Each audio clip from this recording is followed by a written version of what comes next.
জেনে আশ্চর্য হতে পারেন যে একজন ভারতীয় অভিনেতার মা মৃত্যুবরণ করার পরেও তিনি হেসেছিলেন। সত্যি অবাক করার মতো ব্যাপার। আসুন এটার বিস্তারিত জানি। একটা সময় ভারতের বিখ্যাত অভিনেতা রাজ কাপুর একটি সিনেমা বানাচ্ছিলেন, নাম ছিল মেরা নাম জোকার।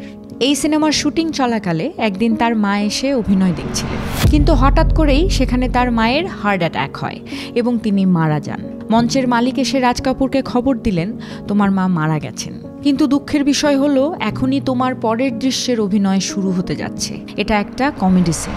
রাজ কাপুর স্তব্ধ হয়ে গেলেন, কিন্তু কিছুক্ষণের মধ্যেই তিনি চোখের পানি মুছে আবার মঞ্চে দাঁড়ালেন, হাসলেন, অভিনয় করলেন, দর্শকদের আনন্দ দিলেন। শুটিং শেষ হওয়ার পর তিনি বলেছিলেন, জীবন একটা সার্কাসের মতো, আমরা সবাই ক্লাউন, হাসি দিয়ে কষ্ট ঢেকে দেই, কারণ শো মাস্ট গো অন। এই গল্পটা শুধু একজন অভিনেতার নয়, এটা আমাদের প্রত্যেকের জীবনের গল্প। আমরা অফিসে, ব্যবসায়, ক্লাসে প্রতিদিন একটা মঞ্চে অভিনয় করি।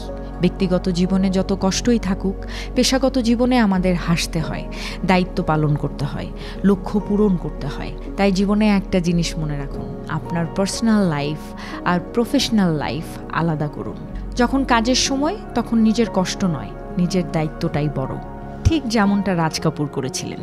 Because no matter what happens in life, the show must go on.